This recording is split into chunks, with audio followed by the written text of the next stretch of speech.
All right. Good morning. Today is either Tuesday or Wednesday. I lost track. Man, I finally settled I guess a court appearance over in Colorado for running some tolls back in the day. I didn't even know Colorado had tolls, but after sending me about 13,000 letters, they finally got fed up with your boy Andrew, and they sent a show up in court letter, a final order. It's called the officer's final order to the county court for the county in which toll evasion occurred. The hearing was in 30 days. I said, you know what? Better cut these fools to check. I show y'all right here. Not that y'all can read it, but maybe you can, maybe you can't. I don't know. But this was running. I'll just show y'all like this. That's that E470 Public Highway Authority in Colorado. This was with the flat top. This was with the flat top back in the day. They said I ran the tolls, a bunch of tolls, 6/2/2023. You got a time stamped. I was on E470, Palace C North, Palace D North, Palace E North, Palace F North. But I was running son of a gun. But like I said, I don't recall Colorado having tolls. I have no idea what I said. I didn't bother to look it up. I just sent the fools to check. Because they claim if I did not pay, I wouldn't be able to register the flat top ever again. I said, okay, just send them fool. How much they want? How much they want more than $120? Send $120, man. Just now I'm out of 120. Where am I get that from? Mr. Charlie always trying to get me for some money. $120. Unpaid tolls. Damn. But then I got to thinking about it. The flat top in Colorado with that pneumatic. Nah, that wasn't the load going to Utah. That was the load before the 4th of July. That was that first load. You remember the broker called, asked me how much I'd do it for? I think I told him $12,500. That was that load. So if they want $120 out of that $12,500 load, well, okay, well, fine, just give it to them. Just give it to them because they allowed me over in Nebraska. Was it Nebraska? I think it was that first scale house in Nebraska. I think I was coming out of either. I don't know if I was coming out. I think I was coming out of Kansas. I got caught up in that first scale house in Nebraska, overweight with a pneumatic trailer. You say, Andrew, how could you be overweight with a pneumatic trailer and you can't slide your tandems? No, you can't slide your tandems. I had to learn on the fly. They told me we'll give you one chance. Go around back, adjust your weight, come back to the front and reweight. I'm trying to explain to the DOT officer, hey man, I can't slide no tandems on no pneumatic trailer. Oh, okay, well let me start your ticket. Oh, wait a minute, hold on, dear. I'm gonna figure it out. So I went around back and parred. Okay, went around back and parred. Made some phone calls to some elite pneumatic drivers. And that's when one of the pneumatic drivers, he said, well, where's all the weight at? I said, man, all the weight is in the front, man. I don't know how I'm supposed to get the weight from the front of the pneumatic to towards the back of the pneumatic. He said, man, what you got to do is, okay, you're going to have to hit the gas. I think he said put it in reverse. Either, I don't know if I went forward first or back first, but whichever direction I went, let's just say I went back. You got to go back real fast and hit the brakes. And that's going to throw all that dry product towards the back. So I did that and came back around, got on the scale, and sure enough, it worked. And I was gone. And that's it. That's what I get for trying to be a law-abiding citizen going through the scale house with a $15,000 truck overweight. I should have been ashamed of myself. Mm. For my company driver's job probably thinking, well, Andrew, what about a scale ticket? I ain't paid for a scale ticket since, what, 2016? I don't know nothing about that. Scale ticket. Y'all just donating all this money to these truck stops. What is it, $12, $15 or something? I ain't got that. Where am I get that from?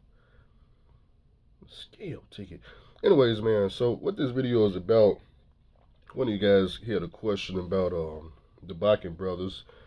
They had put out a video 25 minutes long about how you can make a $500,000 as an owner operator. Y'all asked me, hey Andrew, is the numbers real? Is the video real? Well, whatever the brothers are saying over there is 100% doable. But I'm not here to debate if it's doable enough. What I'm here to do is give you some reality, some real reality, okay? Because you heard owner operator, and you were just like, oh man, okay, man, that could be me. No, wait a minute, hold on, brother, slow down, slow down. Let me give you some numbers first. First of all, you need a truck. Man, Andrew, I ain't got no truck. Huh? That means you need some cash because you finna have to go buy a truck. Well, how much is a truck?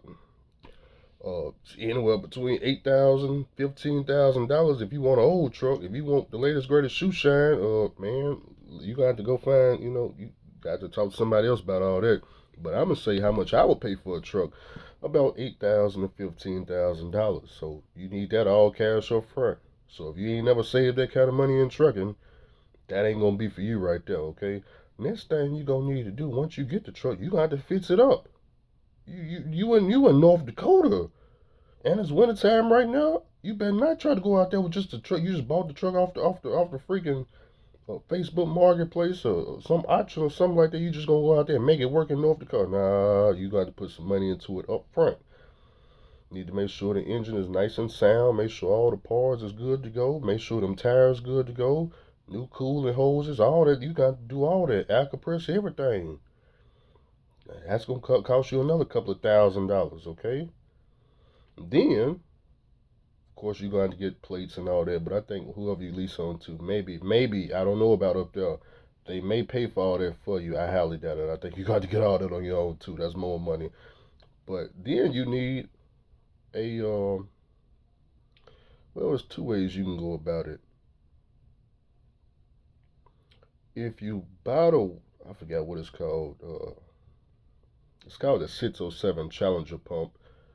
That's another name for it too. But if you buy the pump and put it on your truck, you're looking at about 8,000 to maybe $12,000 brand new.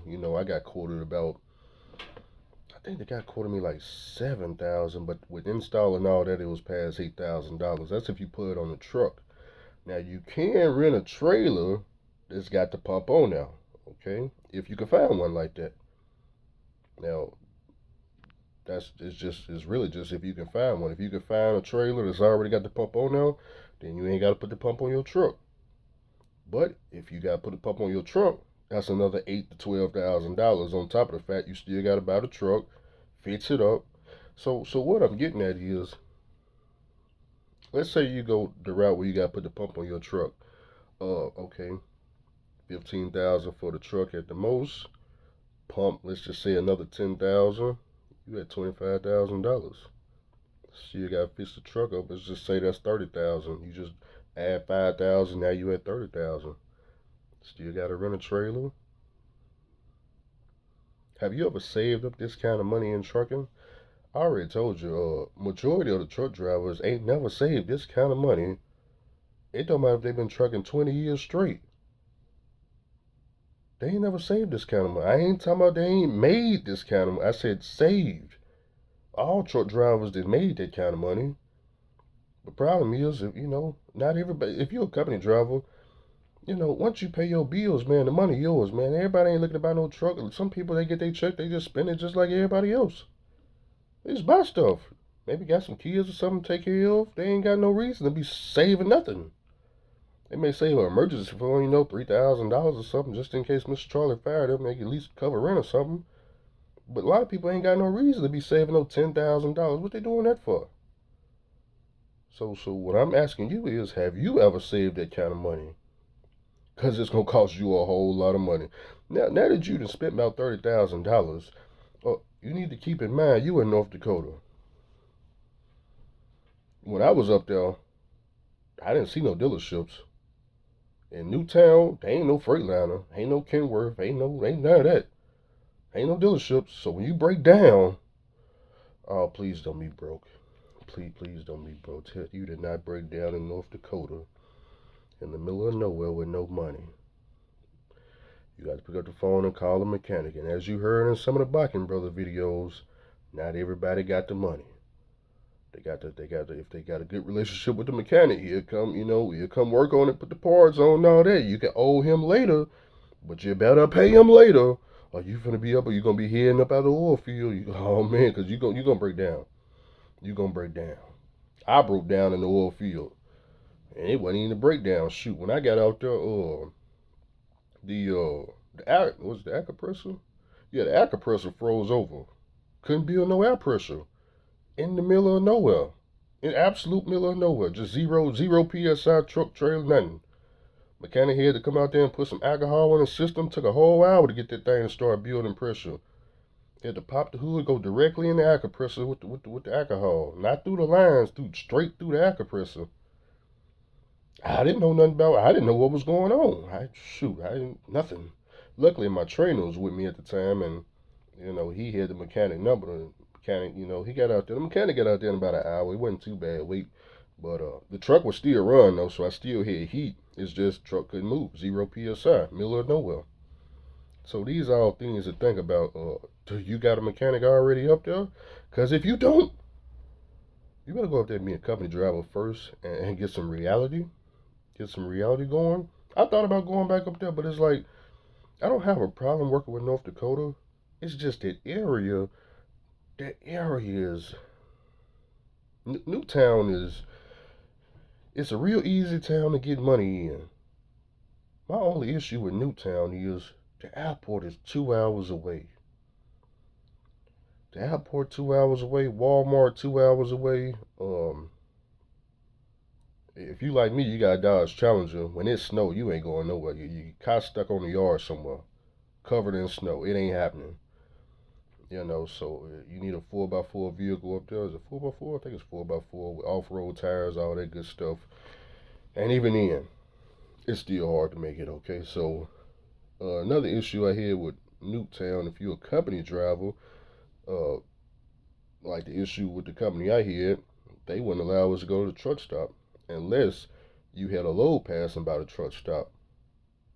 The problem is, I ain't never had no load passing by the truck stop until they sent me down to Killdeer, North Dakota, which is down there where the Biking Brothers is at. It's only one truck stop there.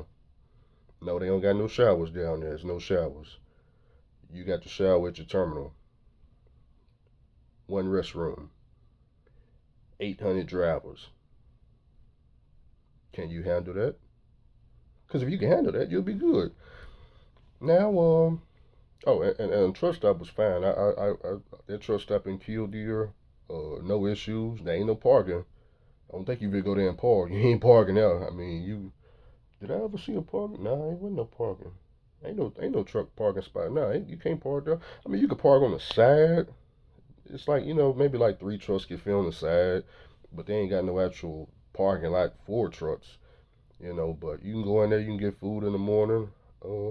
Believe was they 24 hours?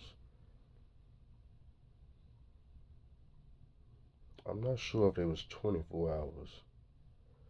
I don't believe they were.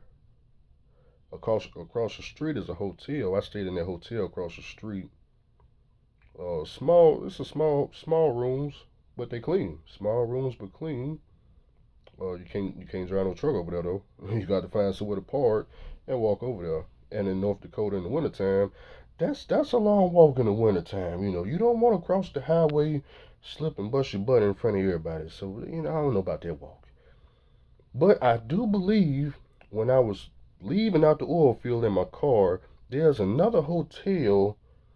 It's within 30 minutes from now. I don't remember where it was, but it's another hotel that's got truck stop parking. You'll see a bunch of truck drivers parked at their hotel. I can't remember where it was at. Like I said, I seen it when I was heading up out the oil field in my car. So, and that's another thing. I don't want to bring my car up there. So Newtown for me just ain't gonna work because the only way to get there is with a car. Ain't no airport. And you don't want to try to catch no Uber 2 hours from Williston, North Dakota to Newtown. Okay? Now you can get an Uber there, but man, if you get fired, you need to ask yourself how you finna get from Newtown to that airport. and you don't know if you don't know what day you're gonna get fired on. If you're gonna get fired, hey. So a lot to a lot to think about. The main thing to think about is where you can get all this money from. Now, I can tell you, you can go company and get all that money. Yeah, you can. Only up there. I don't know about anywhere else. I know up there, you can go up there and get that money. Okay. I don't. Well, mm, I don't know if every position up there is W-2. I know I had a W-2 job up there. I think the only way to get 1099 up there is you're gonna have to work with an owner operator. I don't think any of them companies up there was 1099 for a company driver. I think they all W-2, health insurance, all that stuff. They offer all that stuff for the one I worked with. They didn't have 401k, or maybe I didn't stay long enough to get it. I don't remember, but every company is different. But if I was to go up there again, I'd probably try to go towards Williston, be by that airport. That way I can just fly from Nashville straight to Williston, up there where Fucky Money was, stay in that hotel that he used to stay in. I would do it like that. Am I thinking about going to North Dakota? No, not right now. I ain't thinking about none of that. I'm struggling to get outside the house in all this snow and it's 25-degree weather. I'm looking out the window right now. I'm like, nah, nah.